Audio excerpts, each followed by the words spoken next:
Okay, maybe we'll get started. I'll try and finish by 1:10. So this lecture is more in the way of what we called a tutorial on multilinear algebra. So it's largely just to collect the various facts and stuff like that about tensor products and multiple tensor products, tensor algebra, things like that, which will be sort of. Are there extras of this sheet hanging out anywhere? Here's one.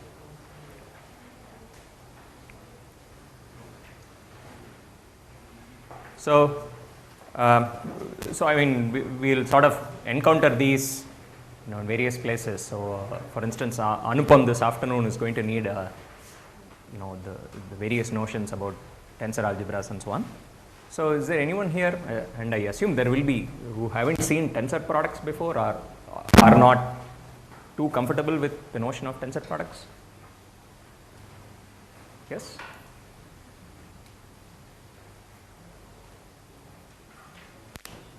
Everyone else is sort of, so it's going to be a shorter. It is a good thing to do. What I'll answer is, I don't know what tensor products do. Look, I mean, it has to be useful. So if you do feel uncomfortable, then you should say that. So you can, okay, in any case, it doesn't hurt to see it again, I suppose. So this set of problems more or less, I think, more or less encapsulates the various contexts that we will run into tensor products, at least as far as this AAS is concerned. So let me just sort of more or less go through this list sequentially. So the first thing is the definition of a tensor product itself. So a tensor product more or less is the answer to the following question. If you're given two vector spaces V and W, you sort of want to construct products of vectors. So you want to, given vectors V here and W here, you sort of want to define something called their multiplication or their product. And of course, the product would probably live in a third space, right? When you have two vector spaces, their product of vectors is probably an element of a third vector space Z. And so, it's sort of the following. What does it mean to construct a product space of two vector spaces? Is the following. You need to give a rule which associates to every pair of vectors a vector in a third vector space Z. So you can think of a product as really being the following object. It's a map from V cross W to your product space Z. So Z is the product space and P is the product map. So if you have these two pieces of information, you have defined a product. So it's P of VW. And of course, you want products to satisfy the basic properties, which is they should sort of distribute over addition. So the main property you want this to satisfy is that P of, for instance, linear combination alpha 1 V1 plus. So there's some base field. Everything's a vector space over some field.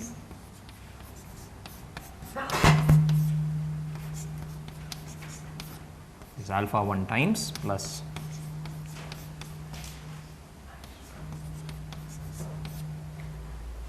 and similarly you want, this is true for all scalars alpha, vectors V from V and vectors W from W, and so such that distributivity in the first variable and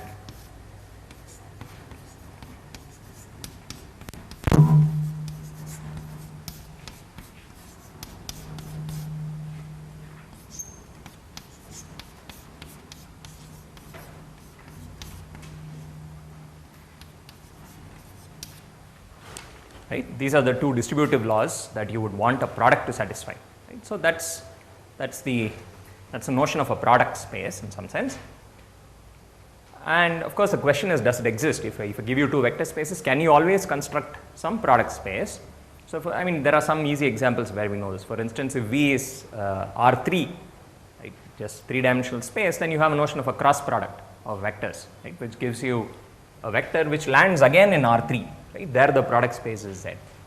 And for instance, you can think of a Lie bracket that Upendra just talked about. If V is actually a Lie algebra and W is equal to V, then you can think of the bracket operation as being a product, because one of the axioms that the bracket operation satisfied is that it's bilinear, meaning to say that both these properties are true. Right? So a Lie algebra would be an example of this. And sort of the key thing to realize is once you construct one product space, it's very easy to get several others. Okay, and how do you do that? Say, let's assume we knew how to construct one such product. Now, if I want to construct different, several other different products, all I do is the following. I look at the given product. Is that me?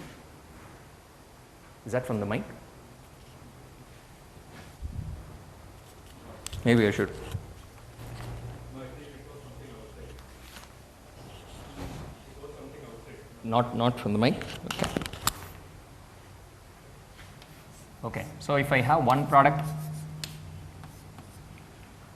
P product map to Z, I can pick any other vector space, say Z prime, and I pick a linear transformation from Z to Z prime. So let me call that linear transformation T. So remember, a product is essentially a bilinear map, meaning to say these properties are true. And if you pick any other Z prime and you take a linear map from Z to Z prime, this composition now gives you another product. So you look at T composed with P, it's a map from V cross W to Z prime, and that's again bilinear. It satisfies the same property, because when you as one can check, if you take a bilinear map, compose it with a linear map, the result is a bilinear map. So essentially it says once you get one, you get several others for free just by composing with linear maps. And so the tensor product is, so what's the tensor product of two vector spaces?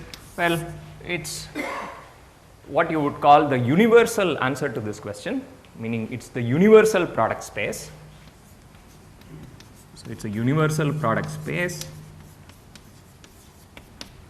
and what that means is once you have the tensor product, then any other product that you can construct on V and W can be obtained by taking the tensor product, means taking this particular tensor product space, and by then further composing it by a linear map.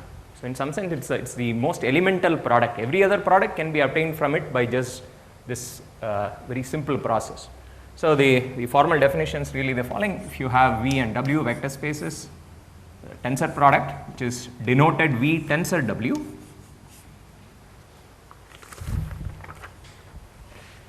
okay, is together with a map. So remember, always when you have a product space, there's also a product map, which I think is called alpha here.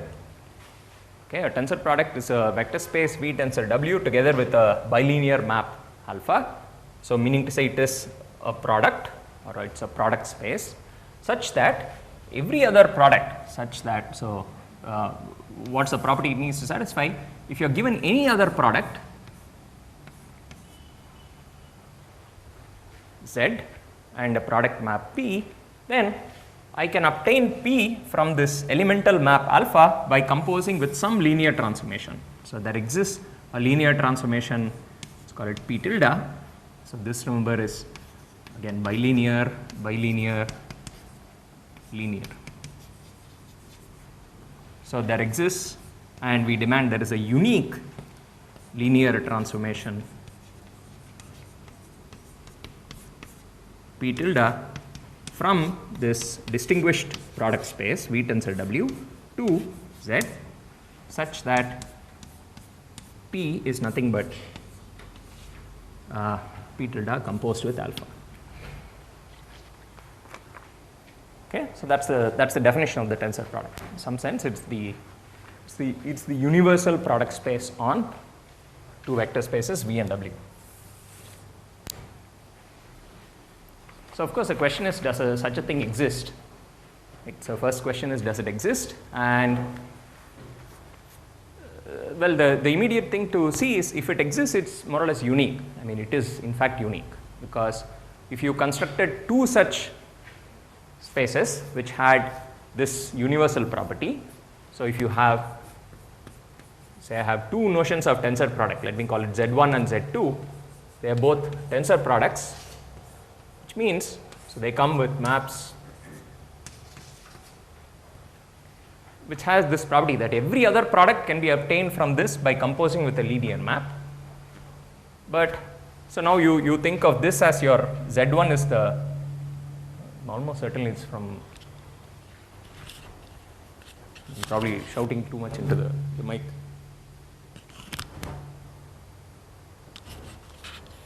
Okay.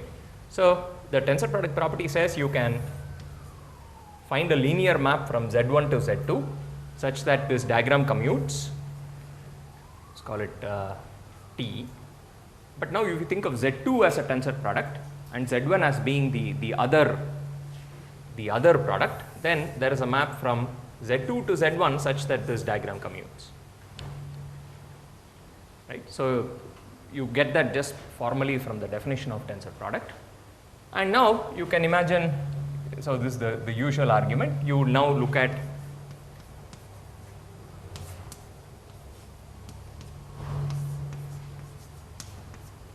so now what you have is you have two maps from Z1 to Z1, one of which is you look at T composed with S,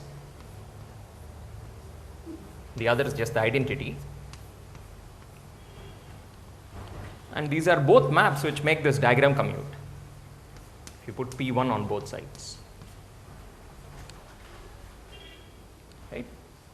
So just by definition, these are both maps which make this diagram commute, and therefore by the uniqueness that we imposed, these two things must be the same. So ST must be the identity. In other words, both S and T are isomorphisms. And there is a unique isomorphism. Okay, there is a unique map S and a unique map T. So one says this as tensor product is unique. If it exists, it's unique up to unique isomorphism. Okay, so if at all it exists, there's a unique such fellow.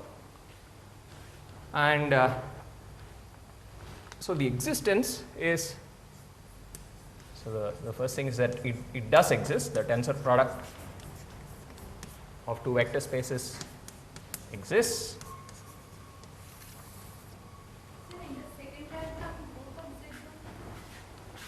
Both are Z1, yes. So what I am doing now is I am taking this first diagram and looking at from Z1, I have a map T which goes to Z2, and then I'm going along this map and coming back along the map S. So I'm looking at ST, and so it's a map from Z1 to Z1 itself. But the fact that these two diagrams commute, so if I do P1 followed by T, that's the same as P2, and then so therefore I'm doing this, I'm doing P1 T followed by S. That's the same as P2 followed by S, but that's the same as P1 again. So all I'm doing is just unraveling what it means for the diagram to commute in the clockwise direction and to commute in the anti-clockwise direction. So when I unravel those, I just get back the fact that this diagram commutes. Okay, any other questions? Okay, so what this means is that if it exists, it's unique up to unique isomorphism, and to show it exists, you sort of, you have to construct it by hand.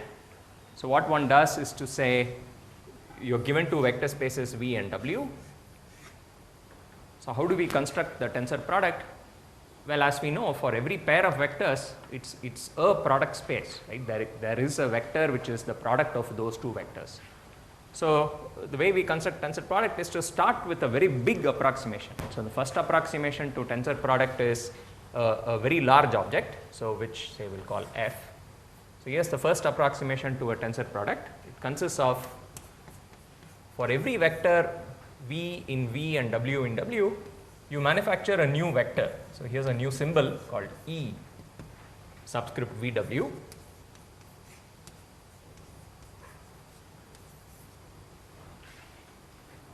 So for every pair of vectors, you construct a new vector.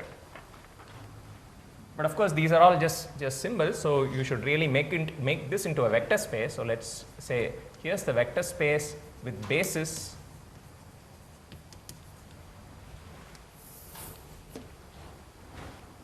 So I've constructed several vectors, but I need to sort of define addition and scalar multiplication and so on. So I will just declare take this set and just make it into a vector space by thinking of these elements as a basis. This is what's usually called a free vector space on this set. You make a set into a vector space by so the addition of two things is just a formal symbol which is the sum of these two things.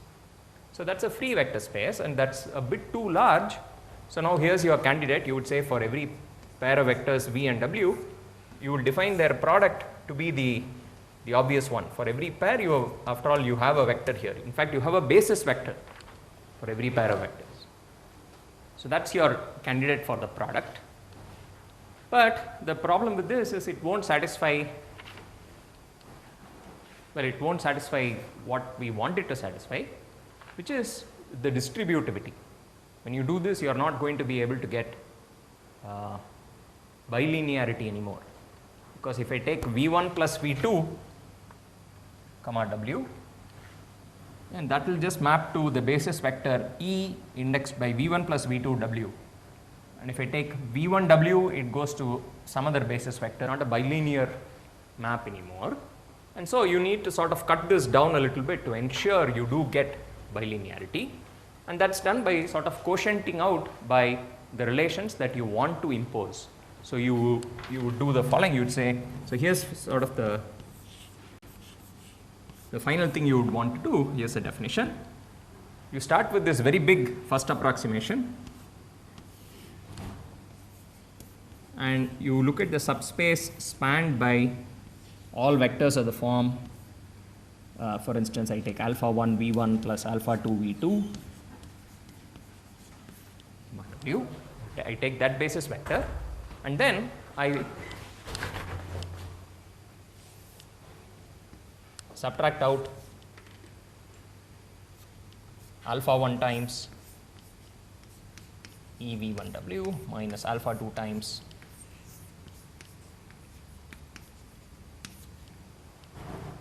so this is, you know, if I want this product to satisfy the bilinearity, then this thing should be 0. So I sort of need to go modulo such a relation, and I do the same thing for the relation in the other variable. So I put V, and then I have a linear combination in the second variable. So that's the V comma alpha 1 W1 plus alpha 2 W2 minus, so I won't write it out in full, 2 more terms analogous to these. Okay, so you go modulo those relations, and now you define your map as follows. So your tensor product is now F quotiented by the span of this subspace. So that's your tensor product.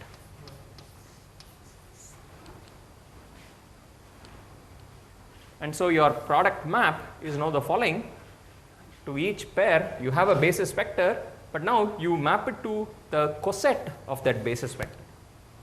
So this is what we usually denote by a bar, which is nothing but you look at that element, but you look at the coset that it belongs to. So it's that plus whatever subspace you quotiented out by this subspace. So that's the vector space, and that's the map. Okay, any questions on this?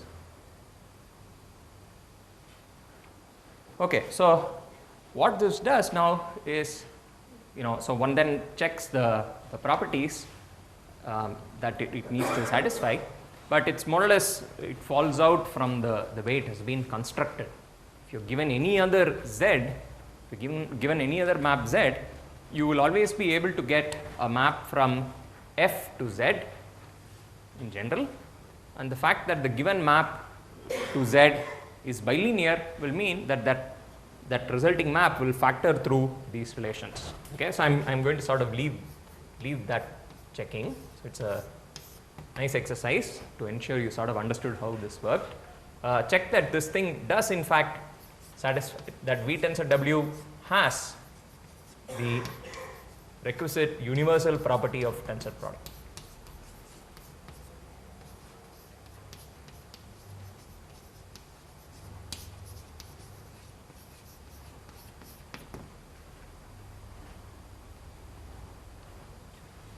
So the tensor product exists, and as we have seen, just purely formally, if it exists, it's unique up to unique isomorphism.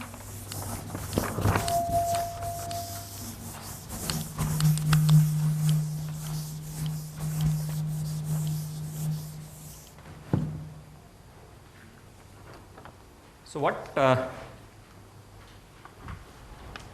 So that's more or less, what's stated in the very first problem. Is it exists and is unique, and so the remaining two parts of the first problem are again important V and W are finite dimensional, it sort of tells you how big this object is, V tensor W, and so that more or less stems from, so this is sort of the second thing I want to say is something about dimensions of these objects. So observe that if I have two vector spaces V and W, you can always define a product. So as we mentioned, the name of the game here is you're trying to construct products or bilinear maps from V cross W to other vector spaces. Now it's always easy to construct a product when this target vector space is just the base field. So I claim if I give you two vector spaces V and W, there's a sort of a canonical or easy to imagine way of constructing a bilinear map from V cross W to K. The K is the base field. So what are bilinear maps from V cross W to K? So how do you construct a bilinear map? Say, let's say I want F is a bilinear map. Yeah? You pick pairs of basis elements. Right? So what is a bilinear map? It is determined as soon as so what you do is you pick a basis for V and a basis for W. Right? So let's say I pick a basis Vi for V, the basis Wj for W. And if I tell you what value F takes on Vi, Wj, then it determines the value of F on the entire V cross W, right? Because I'm also given it's bilinear, which means, so given these numbers, to figure out what is F of V, W, I will write V in terms of the basis, be a linear combination. I'll write W in terms of the basis, again a linear combination. But then I'll use bilinearity to break that up into several sums. Right? It's linear in the first variable, linear in the second variable, so you can sort of distribute the whole thing out, and you will essentially get some combination of these known numbers. So therefore, knowing these sort of uniquely determines the value of F, right?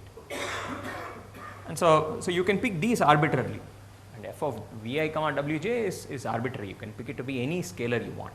Okay? So the formula for, or the prescription for constructing a bilinear form or map from V cross W to K is to just pick these numbers arbitrarily and then let F be defined automatically by bilinearity. So now what does that mean? Given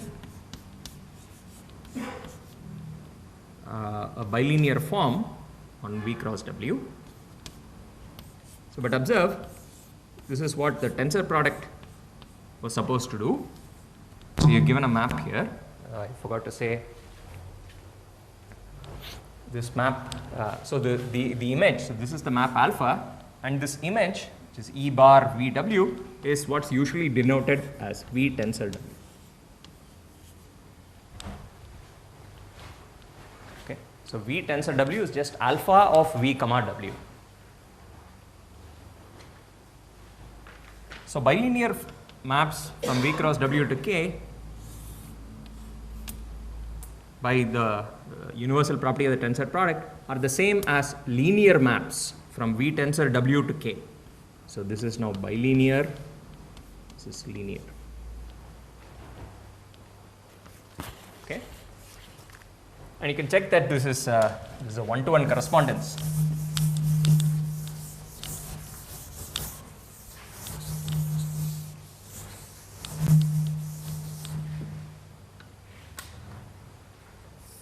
Because given a bilinear map, there exists a unique linear map by the universal property of tensor product, and of course given a linear map here, you can just compose it with alpha and get a bilinear map. So essentially here's what it says: bilinear maps from V cross W to K, this is a vector space, sort of canonically isomorphic to linear maps from V tensor W to K. Like bilinear maps here are isomorphic to linear maps, which is what we denote V tensor W dual. So the dual space of V tensor W in some sense is the same piece of information as bilinear maps from V cross W to K. And so the dimension, so now the question is, let's compare dimensions on both sides. So the dimension of this is, so if V and W have dimensions n and m, then what we said here says that a bilinear form is determined by its values on pairs of basis elements, right? So what would the dimension of the space of bilinear forms be? The product of the dimensions. In fact, you can construct a basis for the space of bilinear forms by just defining it to be 1 on Vi, Wj and 0 on all other pairs. So the dimension of the left hand side is the product, and therefore the dimension of the right hand side must also be equal to the same, should also be nm. And now the dual space has the same dimension as the space itself. So as a corollary, it deduces that V tensor W has dimension equal to the product.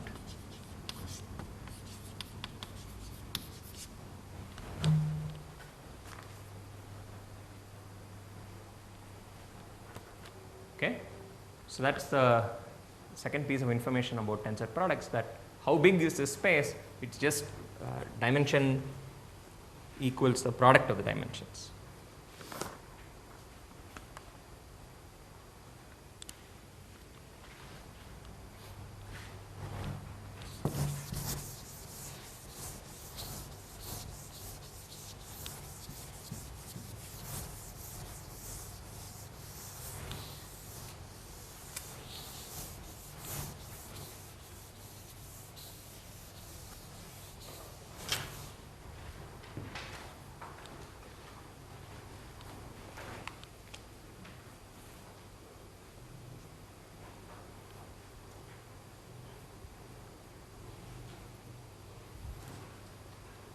Okay, so one of the most important, and this, I mean, this, it sort of comes up in this way quite a bit. So there are sort of several nice examples of products which already exist, and in all those cases you would sort of use this universal property and say, well, that nice known product will have to sort of factor through the tensor product. So often, given two pairs of vector spaces, you will have some, God-given way of combining them in a bilinear fashion. So for example, what are examples of vector spaces, pairs of vector spaces where I already know how to combine their vectors into a product. So for instance, if I give you the first vector space is V star, the second vector space is V, and I want to construct a product on this pair, you would just what? Evaluate. So elements here are linear functionals on V, elements here are vectors. So given something here and something here, you can construct a map to the base field by just saying, let's evaluate the first vector on the second. Right? So it comes with a natural way, so it comes with a natural product. And so what would this mean? This would mean, by the usual tensor product mantra, that so from V star tensor V, we have this natural map, bilinear map, and so this given map will therefore have to factor through the tensor product. Okay. So I'm not going to say too much about this, but just to say that there are often situations where there is an obvious way of combining V and W.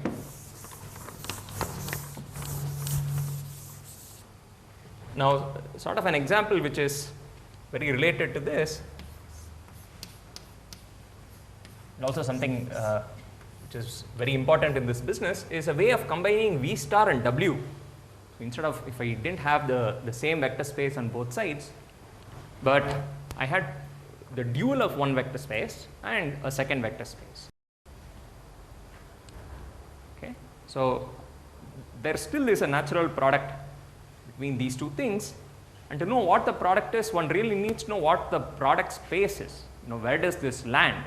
In what vector space are you attempting to combine these vectors? And so let me tell you what that is. Maybe you can guess what the product should be. So I claim there is a natural way of combining things from V star and W and producing an element of Hom VW. Now what is Hom VW? This is just going to be a notation for linear transformations. Okay, so sometimes it is written LVW and so on. This is just all linear transformations from V to W. So I claim if you are given a functional and a vector in W, you can construct a linear transformation from V to W. Given these, I claim we can construct a linear transformation TFW, where, so what should TFW do? It should take vectors in V and give you vectors in W. F of? So there's only one thing you can do with the given data. There is F and there is W. So you say, you act F on V, that will give you a scalar, and then you multiply that scalar by W, right? So when you do this, what you end up with is in fact a linear transformation. So what can you say about this linear transformation? Is there anything interesting about this linear transformation? It's what?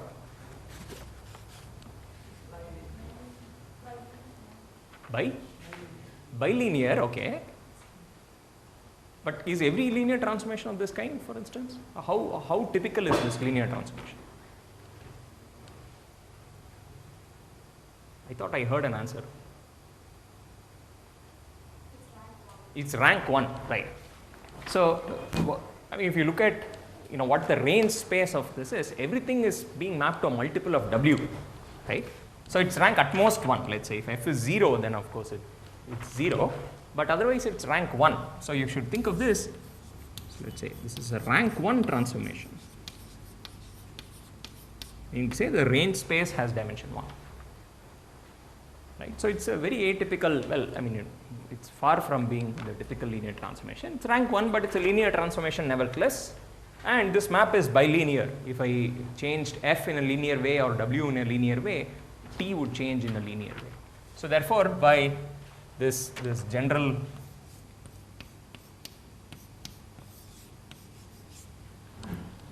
universal property of tensor products, there exists a linear map from V star tensor W to the space of all linear transformations from V to W. And what does that, well, what does it do on vectors of the form F tensor W? That we know. It maps it to this transformation T of F comma W. Okay. And this map is, so let's for the moment assume that V and W are finite dimensional vector spaces. So what's the dimension of the left hand side? It's the product of the two dimensions, because V star has the same dimension as V. So if this is n and m, this is n times m, and the right hand side same dimension, because it's space of matrices. You can think of it as linear transformations as being n cross m or m cross n matrices, and so that has the same dimension. So in fact they are both spaces of the same dimension, and this map turns out to be an isomorphism.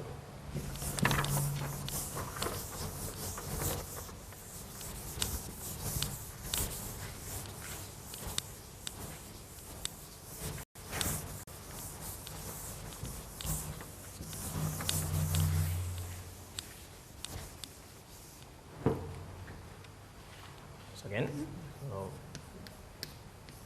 exercise, show that this map is an isomorphism.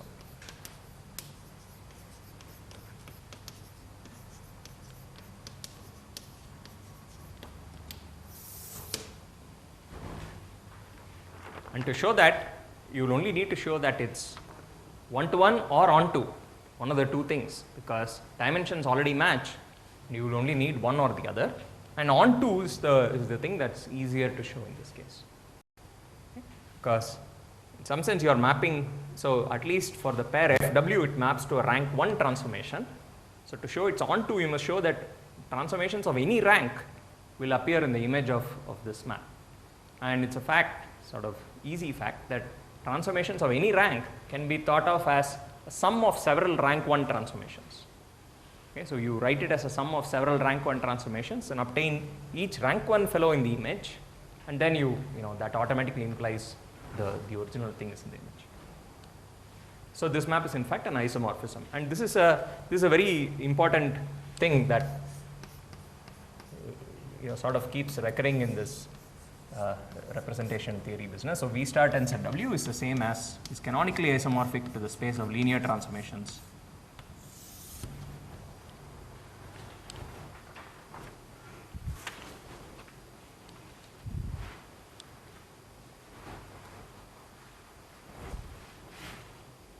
So any questions on? Okay.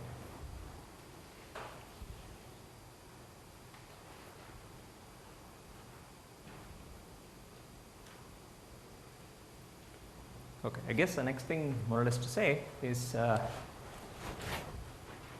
okay, so which is probably problem 4, which is related to what happens when you have, so it's a notion of forming the tensor product of 2 linear transformations. So it's sort of related to problem 4 on this sheet, which is, suppose you have V and W 2 vector spaces, but suppose they come with linear transformations.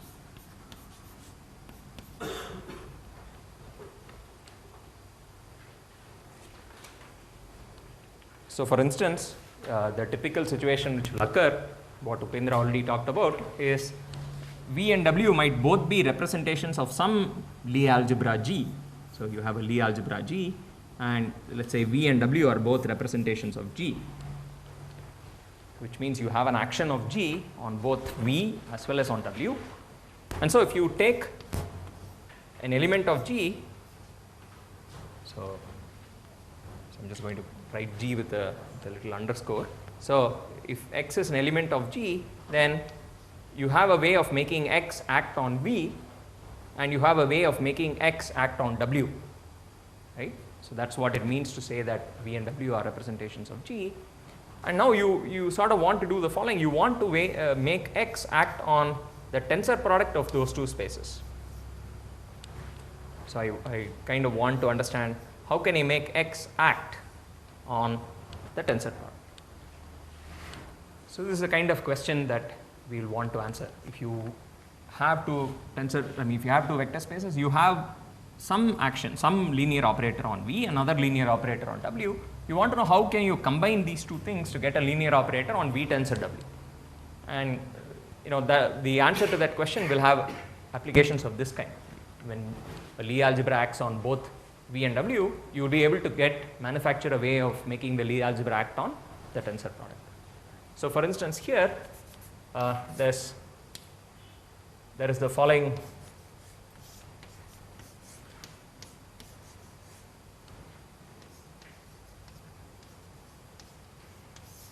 map. So if I have, so for at the moment I'm not looking at tensor products, I'm just looking at V cross W.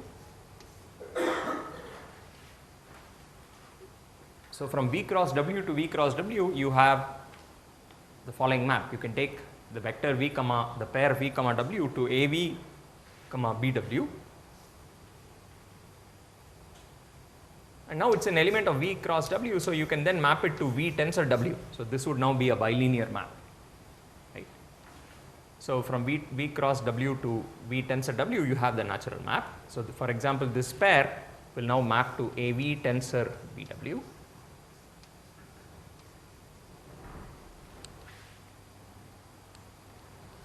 And now the resulting map that you have from this sort of top left, from V cross W to this bottom right V tensor W, is the map which takes the pair V comma W to AV tensor BW, right? So I'm now going to look at this resulting map, and that map is bilinear. Okay, so you can check it's a bilinear map. So if I change V linearly, A acting on V will still change linearly, and so this would, the overall thing would split linearly and so on. So you have to check it's bilinear. And so by the universal property of tensor product, whenever I have a bilinear map from V cross W to any object, it factors through the tensor product. So by the universal property of tensor product, this means that there exists a unique linear map from V tensor W to V tensor W, which does the following, which makes this diagram commute. In other words, V comma W, which we know maps to V tensor W here, must map to AV tensor BW. Okay, so I mean, the crux of all these constructing these diagrams is always this final thing here, that there exists a linear map from V tensor W to V tensor W which satisfies this property, that if you stipulate on elements of the form V tensor W that it should map to AV tensor BW, that prescription is well defined. It defines it defines a linear map on this vector space. There are no well-definedness issues and so on. It's a well-defined linear map. So that is what is often, well, at least sometimes called A tensor B. This linear map is A tensor B. Okay, it's a way of combining two linear maps to get a third one.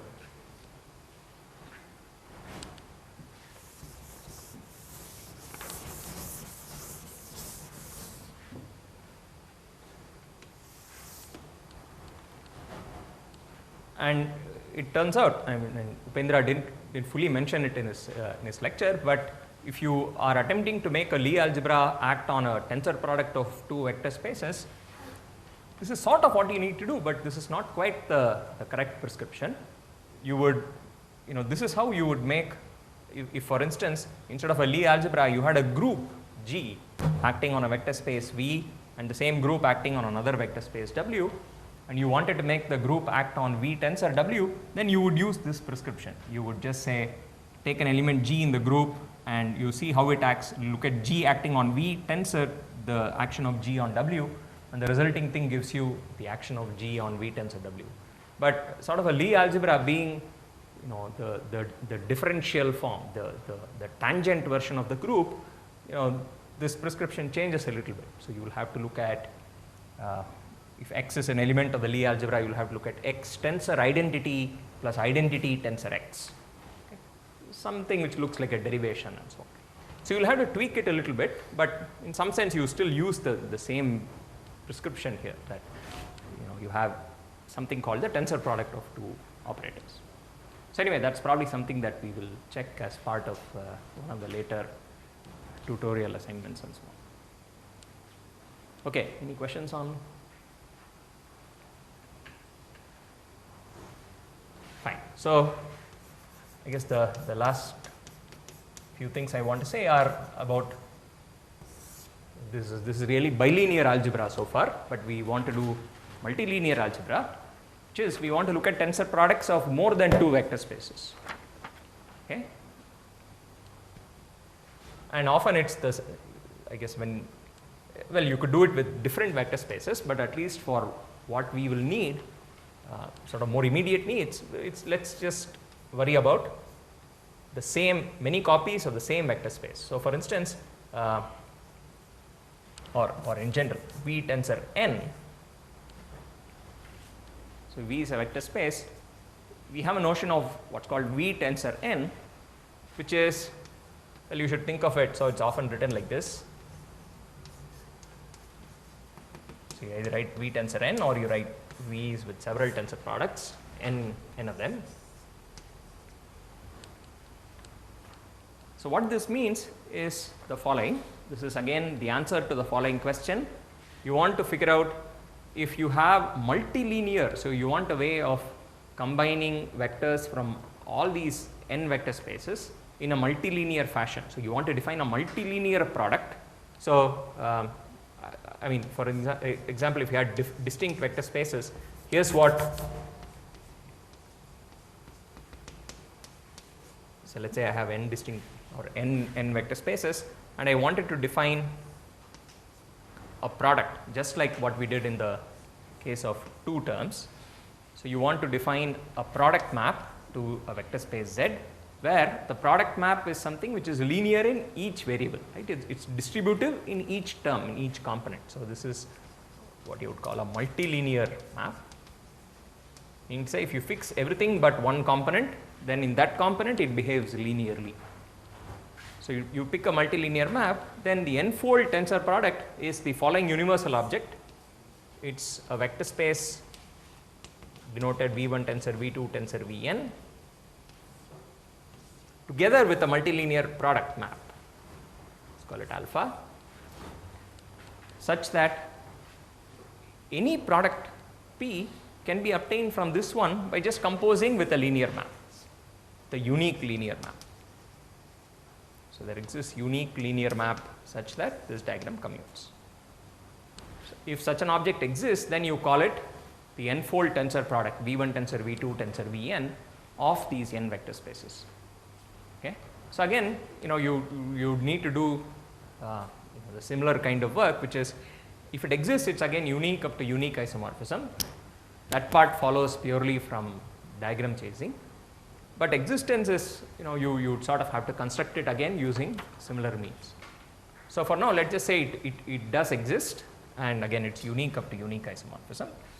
But more interestingly, the reason for writing it in this way is because it's sort of related to this two-fold tensor product. So for instance, if you wanted to construct a three-fold tensor product, you could just iteratively use the two-fold tensor product.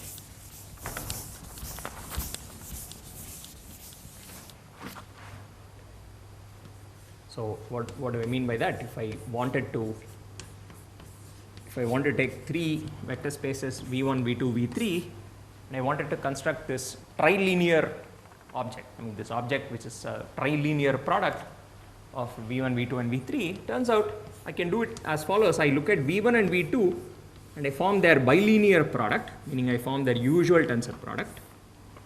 And this is a new vector space whose tensor product can now be formed with V3. Okay. So in some sense this is a trilinear gadget and this is two bilinear gadgets, this one and that one, or you can do it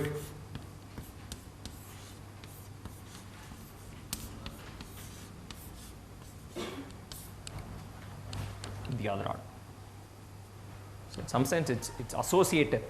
This whole operation of taking tensor products is associative. And you can of course iterate this to show that any n-linear product can be thought of as repeated applications of this bilinear tensor product operation. Okay, and again, how would you prove?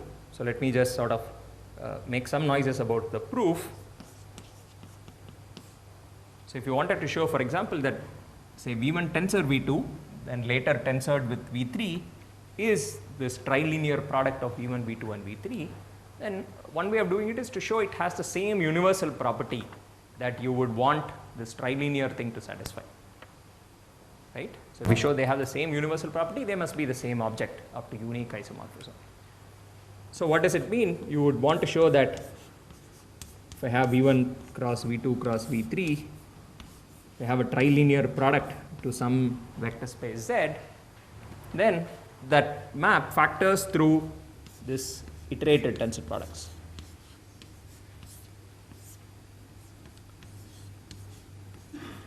So I would want this. I want to show that this map factors through this vector space on the bottom. V1 tensor V2 tensor with V3.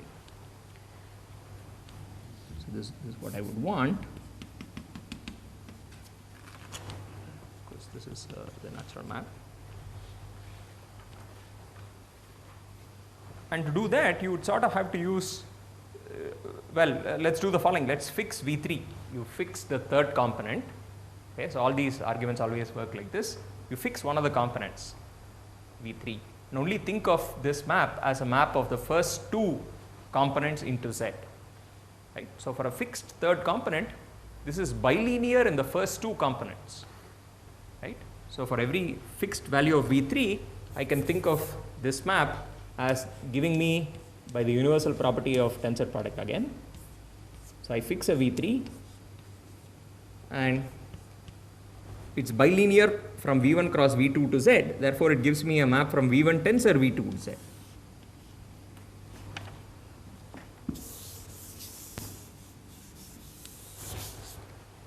So as a first approximation you would get such a map.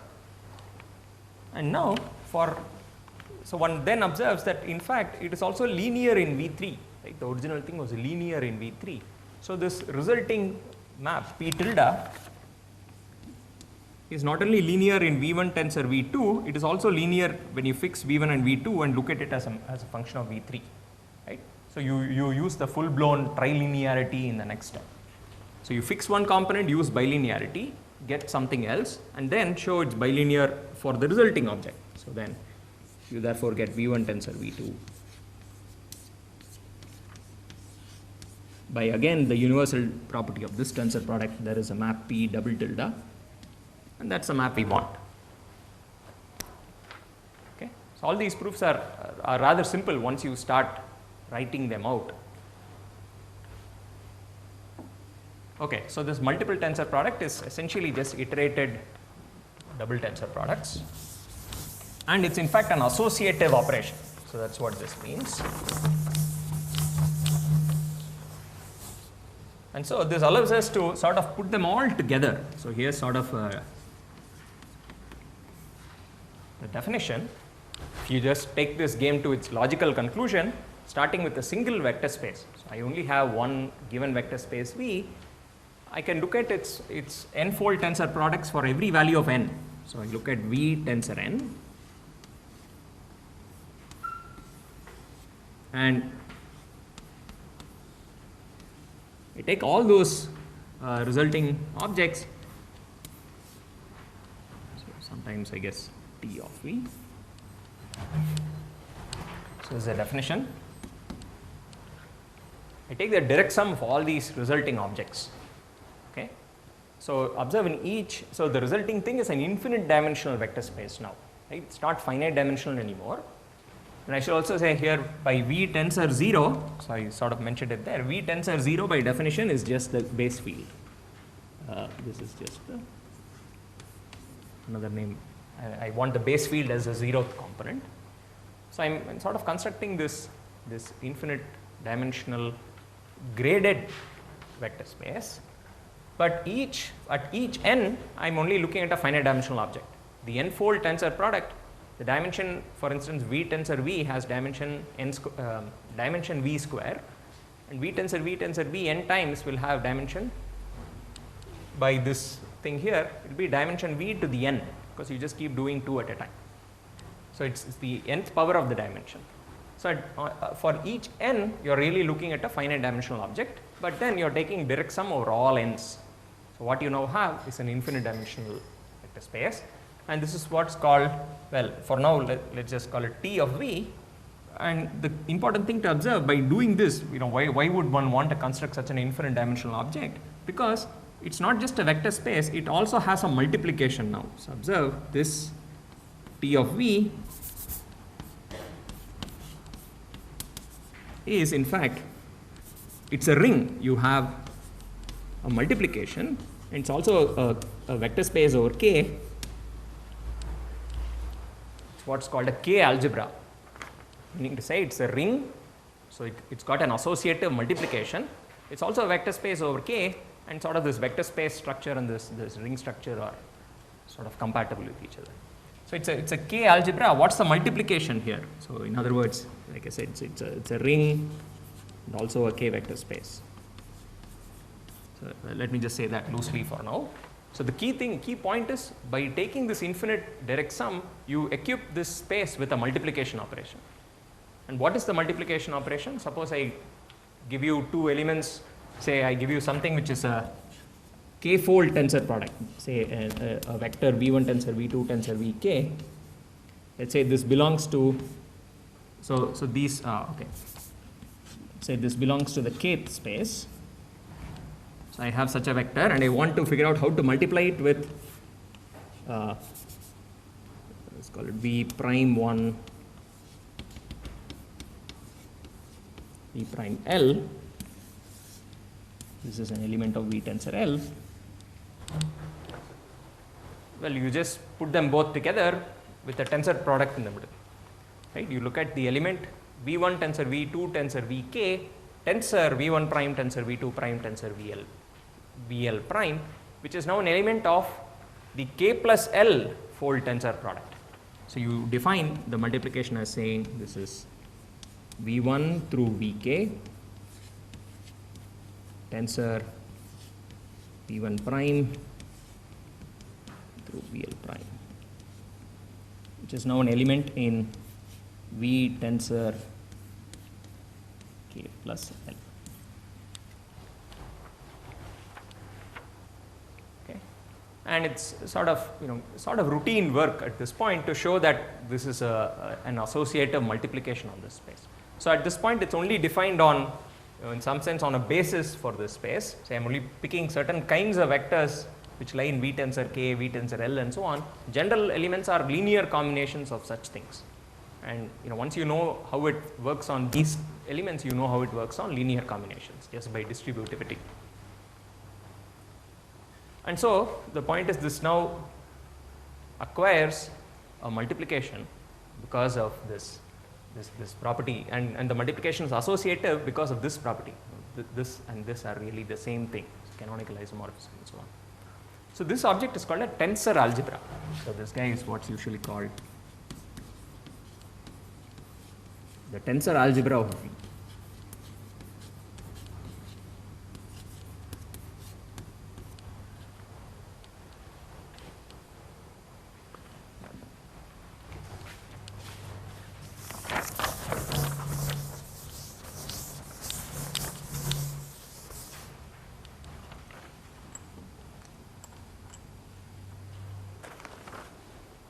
Okay.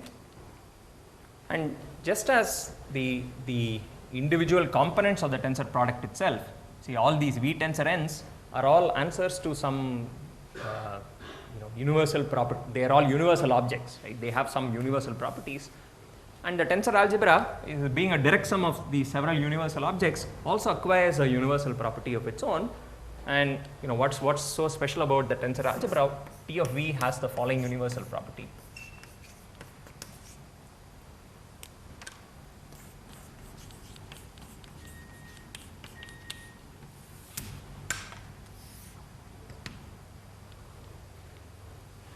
Which is the following. So remember V is a vector space, and of course V naturally sits inside TV because it's the component V tensor 1. So it's the first graded component. If you put n equals 1, this is just V, right? So V is actually a subspace of TV, this obvious way. And suppose you are given a map. So what are you given here? Say given a map F from V to R, where R is something like TV. So remember, what is this? Universal property always works like this. You are given one such object, and among all such objects, TV is somehow the most special. That's the kind of argument you always give, right, for universal properties. So here, what is R? R should be an object like TV. So R should be a K algebra in this case. So given, so here's the exact statement, given a map. So this is now a map F from V to R, where R is a K algebra. So let R be a K algebra, which means it has a multiplication. It's a ring. If you're given a map from V to R, so what kind of map can you expect this to be? It can only be linear because V only has vector space structure, right? V doesn't have a multiplication. R is the fellow which has a multiplication, but that's useless as far as the F is concerned because V doesn't have it. So given a linear map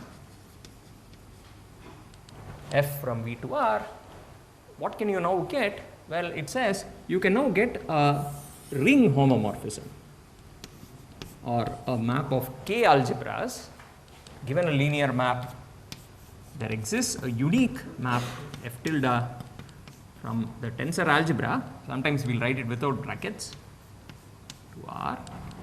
such that, so what kind of map is F tilde? F tilde is a ring homomorphism or an algebra homomorphism, is a K algebra homomorphism, meaning say it's linear as a map of vector spaces, and it's also a ring homomorphism.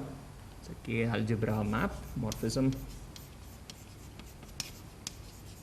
and the diagram commutes. F equals F tilde composed with this inclusion map.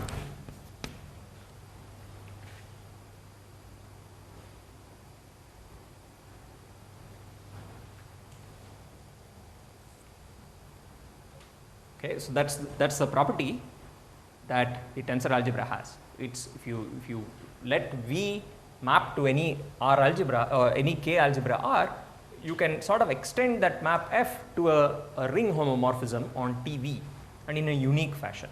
And if you know, again, I'll just make some noises about how you prove it. It's almost out of time. Which is you sort of just make use of the universal product, universal property for every value of n. So given a map from V to R, just think of R as a vector space, right? So given a map from V to R, you know, we just did this business here. If given a map from something to something, then you can get a map from V tensor W to V tensor W. So you just do that. If you're given a map F from V to R, you can get a map from V tensor V to R tensor R, for instance. This is just the map F tensor F. Right? We just said how we can combine linear transformations. But the fact is R has more structure. It's actually an algebra, meaning to say you know how to multiply two elements of R. In other words, you have a map from R tensor R to R.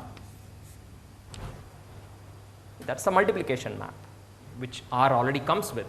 And so all you do is you just compose this map with that to obtain a map from V tensor V to R. Okay? So that's how you extend this map F. You do it step by step. You already know how it acts on V.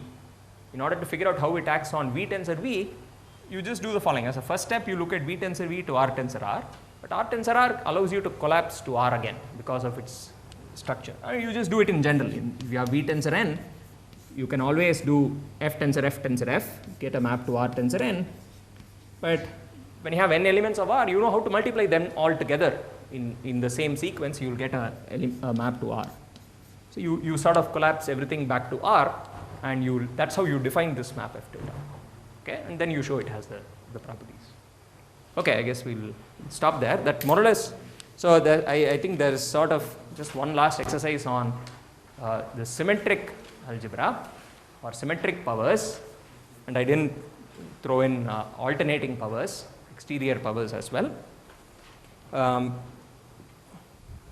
But yeah, maybe we can sort of get away without too much of symmetric or alternating powers. Right? We may not run into. Right. Okay, correct. Now we know. That's why it was the symmetric in, but not the alternating. Yeah.